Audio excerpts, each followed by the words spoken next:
परिचय। आदित्य, क्या तुम व्यस्त हो? हाँ मम्मी। मैं चाहती हूँ कि तुम किराने वाले के पास जाओ और उससे 25 किलो गेहूं का आटा देने को कहो। मैं वो कर दूंगा मम्मी, लेकिन मुझे उससे कितने पैसे देने होंगे? 1 किलो आटे की कीमत 25 रुपए है, इसलिए किराने वाले को 25 किलोग्राम के 625 रुपए देने हैं। वाह मम्मी, ये बहुत तेज गणना थी। धन्यवाद आदित्य। 700 रुपए लेकर जाओ और जो पैसे बचे वो वापस ले आना। किराने वाला 75 रुपए वापस करेगा ना मम्मी? अच्छी गणना थी आदित्य। बच्चों, इस पाठ में आप धन के बारे में जानेंगे। आओ सीखें। एक वस्तु के मूल्य से कई वस्तुओं के मूल्य की गणना करना। कई वस्तुओं के मूल्य से एक वस्तु के मूल्य की गणना करना। कुछ वस्तुओं के मूल्य से कई वस्तुओं का मूल्य निकालना। धन या पैसा। अनुषा 2 पोशाक खरीदती है। प्रत्येक की कीमत 650 रुपए है। वो दुकानदार को कितने रुपए चुकाती है? एक पोशाक की कीमत 650 रुपए है। 2 पोशाकों की कीमत 650 गुणा 2 यानी 1350 रुपए होगी। अनुषा दुकानदार को 1350 रुपए चुकाती है।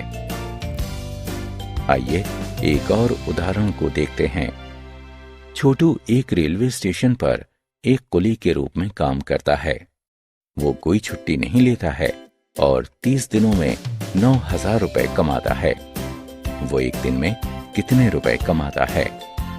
30 दिनों में छोटू की कमाई 9,000 रुपए है। एक दिन में छोटू की कमाई 9,000 भाग 30 यानी 300 रुपए होगी। छोटू एक दिन में 300 रुपए कमाता है। धन या पैसों का उपयोग करना। पैसों का उपयोग खरीदने के लिए किया जाता है। इसका उपयोग व्यक्ति को उसके काम के लिए मजदूरी और वेतन देने के लिए भी किया जाता है। पैसों के बेहतर इस्तेमाल और समझ के लिए आइए गणना करना सीखते हैं। कई वस्तुओं का मूल्य। एक वस्तु का मूल्य।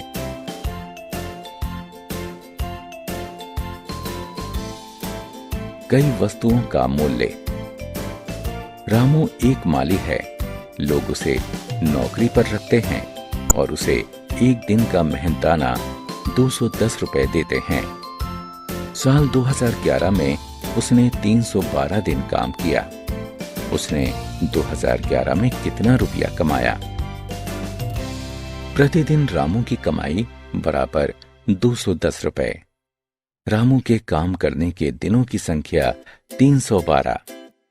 साल 2011 रामू के द्वारा कमाई गई कुल राशि बराबर 210 गुणे 312।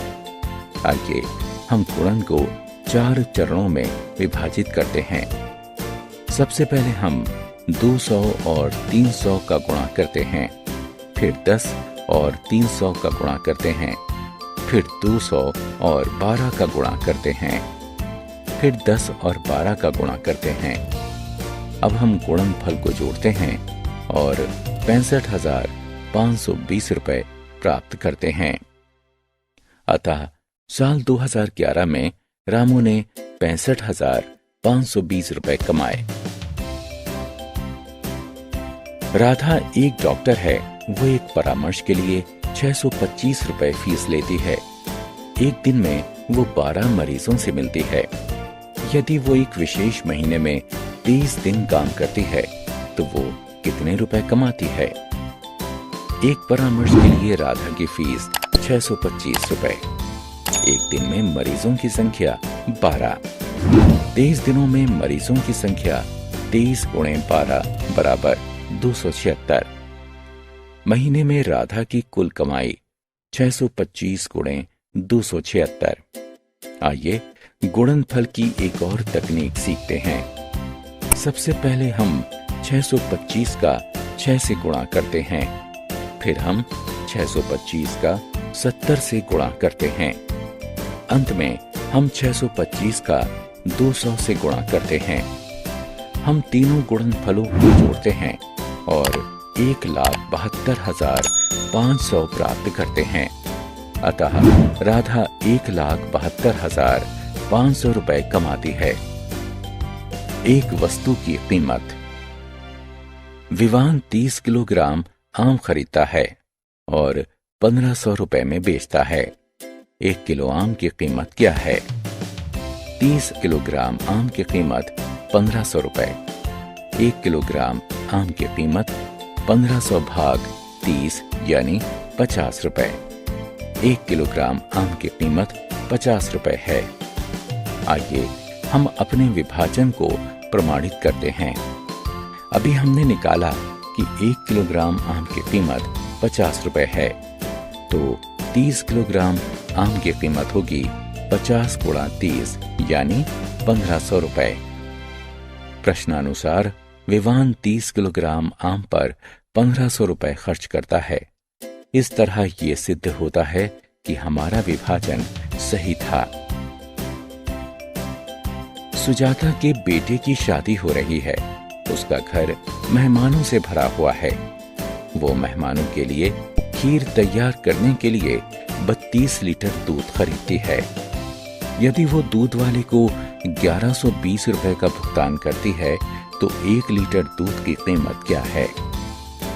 32 लीटर दूध की कीमत 1120 रुपए। 1 लीटर दूध की कीमत 1120 भाग 32। आइए हम 1120 को 32 से विभाजित करना जानें। दिखाए अनुसार दो संख्याएं लिखें। 1120 के अंकों पर गौर करें। पहला अंक 1 32 से बहुत छोटा है। एक साथ पहले दो अंक यानी 11 भी 32 से बहुत छोटे हैं। अब एक साथ पहले 3 अंकों यानी 112 पर गौर करते हैं। 112 32 से काफी बड़ा है, इसलिए दाईं तरफ 3 लिखें और 112 के नीचे 96 लिखें। घटाव करें और घटाव 16 को नीचे लिखें। नीचे शून्य लगाएं। नई संख्या 160 बनती है। ये 32 से 5 बार में पूर्णतया विभक्त हो जाती है। 5 को 3 की दाईं ओर लिखें और 160 को 160 के नीचे लिखें। अब घटाएं। चूंकि घटाव शून्य है, अतः विभाजन प्रक्रिया की समाप्ति को दर्शाने के लिए क्रॉस यानी कांटे का चिन्ह लगाएं। इस तरह 1 लीटर दूध की कीमत 35 रुपए है। धन या रुपए पर विविध समस्याएं। आइए अब पैसों की समस्या को सुलझाने में हम दोनों अवधारणाओं का प्रयोग एक साथ करते हैं। किशोर रोजंदारी पर काम करने वाला एक मजदूर है। वो 7 दिनों में 2457 रुपए कमाता है। यदि वो 52 दिन काम करे तो कितने रुपए कमा लेगा? सबसे पहले हम किशोर की 1 दिन की कमाई निकालते हैं। 7 दिनों में किशोर की कमाई 2457 रुपए। 1 दिन में किशोर की कमाई 2457 भाग 7 है, यानी 351 रुपए। अब हम उसकी 52 दिनों की कमाई निकालते हैं। 52 दिनों में किशोर की कमाई 351 गुणे 52 18,252 रुपए। इस तरह किशोर 52 दिनों में 18,252 रुपए कमाएगा। पेट्रोल से एक कार को भरने के 240 रुपए लगते हैं। 1200 रुपए के व्यय से कितने कारों को भरा जा सकता है? 240 रुपए खर्च करके पेट्रोल से भरी जा सकने वाली कारों की संख्या 1 है। 1200 रुपए खर्च करके पेट्रोल से भरी जा सकने वाली कारों की संख्या बराबर 1200 भाग 240 बराबर 5 है। 1200 रुपए खर्च करके पेट्रोल से 5 कारें भरी जा सकती हैं। अब तक हमने हमें दिए गए प्रश्नों का उत्तर दिया है। आइए अब हम प्रश्न तैयार करते हैं।